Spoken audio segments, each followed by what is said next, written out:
What happens if the wrong man is pulled over by an arrogant police officer? Unexpectedly, a heated roadside encounter flips the roles. On a sunny summer's day in Dallas, Texas, it was just past noon. The busy boulevard was painted with an almost blinding brilliance by the sun's reflection off surrounding office buildings' glossy facade and rows of parked cars. A beautiful jet-black Mercedes-Benz gliding through the traffic stood out among the multitude of cars moving down the boulevard. Officer Bradley Kane sat in his patrol car a few blocks down, sipping his coffee and watching the world go by. His eyes narrowed when the Mercedes came into view. A black man was behind the wheel, dressed sharply in a tailored suit. The sight made him sit up straighter. Setting his coffee down on the dashboard, "Looks out of place," he muttered to himself. Without a second thought, he flicked on his siren and pulled out onto the street. The man in the Mercedes glanced in his rearview mirror and sighed as the flashing lights signaled him to pull over. Calmly, he guided his car to the side of the road and put it in park. His face betrayed no emotion as he rolled down his window, already reaching for his license and registration. Officer Kane approached with an air of authority, adjusting his sunglasses. His hand hovered near his holster even though there was no sign of danger. "Afternoon," he said curtly, his tone carrying an edge. "You know why I pulled you over?" The man looked up, meeting the officer's gaze with calm eyes. "No, officer," he replied in a measured voice, "but I'm sure you'll tell me." Kane glanced over the pristine interior of the car, then back at the man. "This your vehicle?" he asked, his words clipped. "Yes," the man answered simply, holding out his documents. Kane ignored them for a moment, peering into the back seat like he was searching for something. The tension in the air was palpable and a few pedestrians slowed their pace to glance at the scene. But as the officer continued his scrutiny, the man's calm demeanor remained steady, hinting at a story much larger than what was playing out on the surface. Kane finally snatched the man's documents, glancing at the license and registration without much care. He leaned closer to the window, his sunglasses reflecting the man's calm expression. "Where are you headed?" he asked, his tone sharp, almost interrogative. The man folded his hands on the steering wheel, his voice steady. "Just on my way to a meeting downtown." "A meeting, huh?" Kane repeated as if the words were somehow suspicious. "What kind of meeting requires a car like this?" The man tilted his head slightly, his gaze unwavering. "A professional one. Is there a problem, officer?" Kane didn't answer immediately. Instead, he ran his fingers along the edge of the documents, his eyes scanning the car again. "Nice vehicle," he said, a hint of something unkind in his tone. "Expensive. You do pretty well for yourself, don't you?" The man didn't rise to the bait. "I work hard," he replied simply. His voice carried no hostility, just an air of quiet confidence.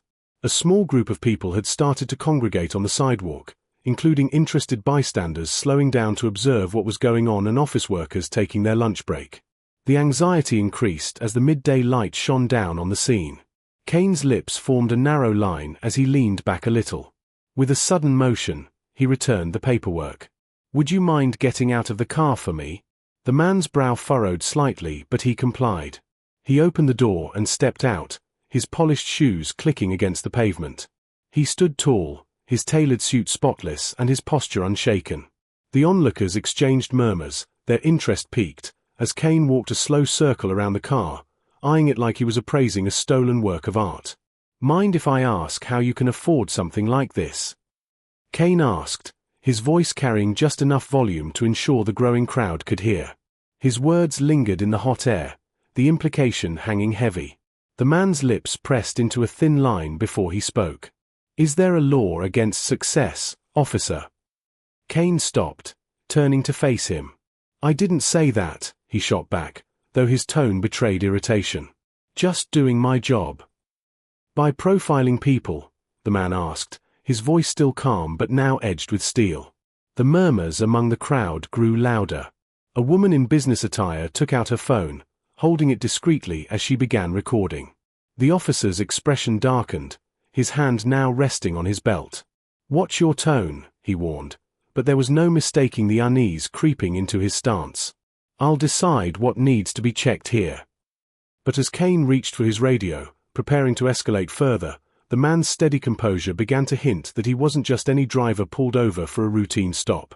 Kane's fingers hovered over his radio, his jaw tightening as he glanced back at the man whose calm expression remained unshaken. The officer took a step closer, lowering his voice but keeping the authority in his tone. "Pop the trunk," he ordered, as if daring the man to refuse. The man raised an eyebrow, his composure never wavering. "Do you have a warrant, officer?" Kane stiffened. The murmurs from the crowd became more distinct now, a mix of curiosity and unease. The woman with the phone recording inched closer, ensuring her lens caught every word and gesture. A man in a delivery uniform leaned against his bicycle, openly watching the unfolding scene. "Don't play games with me," Kane barked, his voice louder now. He gestured toward the car. "Either you open it or I'll call for backup and we'll do this the hard way." The man inhaled deeply, his eyes locking with Kane's. "I'm not refusing, officer," he said evenly. "I just want to know the reason for this search." "You look nervous," Kane replied, his voice dripping with accusation. "Like you've got something to hide." The man chuckled softly, shaking his head. "Nervous? No. Disappointed? Maybe." His words carried a weight that seemed to momentarily disarm Kane, though the officer quickly covered it with a sneer. "Turn around and put your hands on the car," Kane ordered. He reached for his handcuffs. The growing tension electrifying the air. The man didn't move right away, his gaze sweeping the small crowd that had now gathered, their expressions ranging from concern to anger. A young man in a hoodie muttered something under his breath, but his words were drowned out by the murmurs. The man finally complied, turning slowly and placing his hands on the roof of the car. Kane stepped closer, one hand gripping his cuffs while the other hovered near his sidearm. His breath was uneven now, his earlier confidence slipping as the murmurs from the crowd grew louder. "This could have gone a lot smoother," he muttered, more to himself than anyone else. But before Kane could act, the man spoke again, his voice steady but firm. "Officer, I'd like to show you something." Kane hesitated, his hand pausing mid-motion. "What now?" he snapped, though there was a flicker of uncertainty in his tone. The man slowly turned his head, his movements deliberate to avoid provoking any sudden reactions. "In my wallet," he said. "My ID. May I?" Kane narrowed his eyes, his grip tightening on the cuffs. The crowd had fallen silent now, the tension thick enough to cut with a knife. After a long moment, Kane nodded grudgingly. Slowly the man reached into his pocket, pulling out a sleek leather wallet. He opened it and carefully extracted a badge, holding it out for Kane to see. The sunlight caught the polished surface, the lettering unmistakable, Internal Affairs Division, Chief Investigator. Kane froze, the color draining from his face. His eyes darted from the badge to the man's face and back again. "You're," he started, but the words seemed to stick in his throat. "That's right," the man said, his voice cool and even.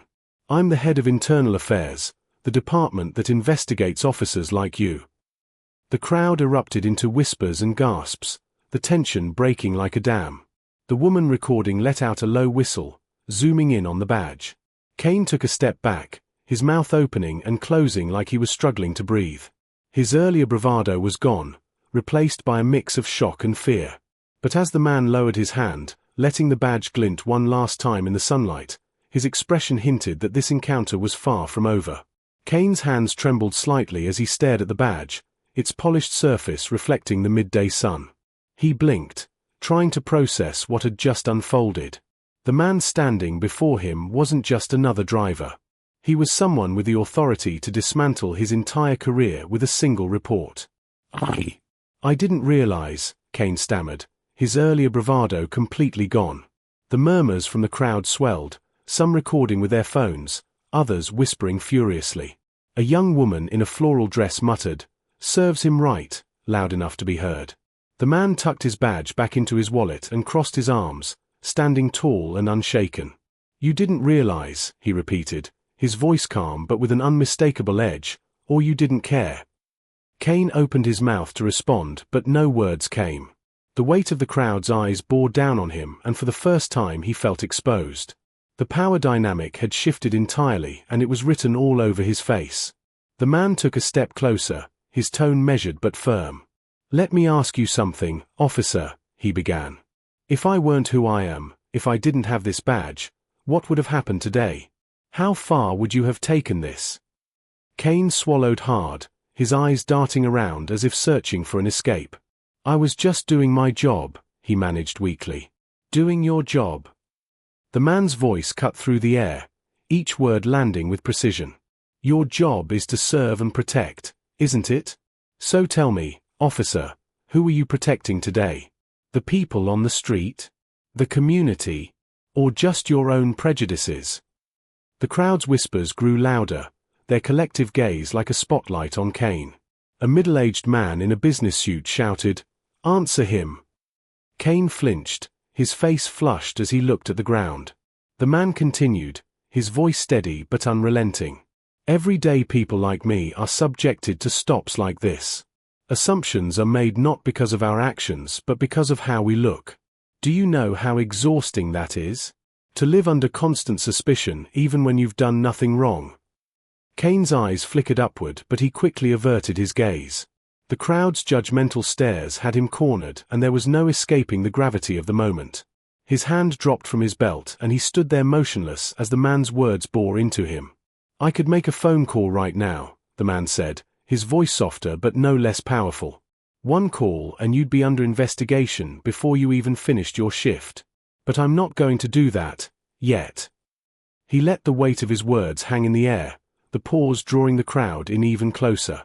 Kane looked up, his face pale and his shoulders slumping. "Save it," the man interrupted, holding up a hand. "You don't owe me an apology. You owe it to every person you've ever stopped unfairly, every person you've treated like a criminal before knowing a single thing about them. Think about that."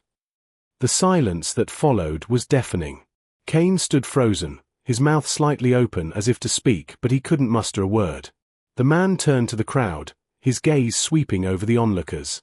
"I hope you're recording this," he said, his voice carrying an air of finality, "because this is what accountability looks like." The woman with the phone gave him a thumbs up, her camera still pointed squarely at Kane. The officer's chest rose and fell rapidly, the reality of the situation finally sinking in. He had lost control not just of the encounter but of the narrative itself. But as the man stepped back toward his car, his calm exterior gave way to a flicker of something deeper, an unshakable determination to ensure moments like this wouldn't be forgotten. The man paused as he reached the car door, turning back to face Kane, whose shoulders were now slumped like a deflated balloon. The officer's earlier aggression had dissolved entirely, replaced by a look of quiet desperation. Around them the crowd remained fixed, some shaking their heads, others continuing to record the unfolding moment. It was as if time had slowed, leaving only the weight of what had just transpired. "Officer," the man began, his voice now softer but no less resolute, "you have a choice to make. You can learn from this and reflect on how you use the authority entrusted to you, or," he gestured toward the phones pointed in Kane's direction, "you can let moments like this define you in ways you won't recover from." Kane's lips parted but no sound came out. His hands fumbled at his sides, his badge feeling heavier on his chest than ever before. The man's words hung in the air, carrying a clarity that cut through the officer's muddled thoughts. For the first time Kane seemed to understand the gravity of what he had done, not just today but in countless encounters like this one. A voice from the crowd broke the silence. "He's right, you know." It was an older man, his grey beard and weathered face lending a gravitas to his words. "It's time you start thinking about who you really serve." Kane's head dipped, his gaze fixed on the pavement. The murmurs in the crowd shifted from anger to something closer to pity, though the judgment remained palpable. The man stepped forward, placing his wallet back into his pocket. His movements were deliberate, calm, and confident, everything Kane wasn't at that moment. "You're not the only one," the man said, his eyes steady on Kane. "This isn't just about you or me. It's about a system that allows this kind of behavior to go unchecked. I could escalate this, file a formal complaint, and trust me, the fallout would be swift. But I'd rather you take this as a wake-up call. Make it mean something." Kane finally looked up, his eyes glassy and his face pale. He opened his mouth as if to speak but stopped himself, nodding almost imperceptibly. The man didn't wait for a response. Instead he turned back to his car, pulling open the door and sliding into the driver's seat with the same calm dignity he had displayed throughout the encounter. As the engine purred to life, the crowd began to disperse, though the conversations they carried with them were far from over.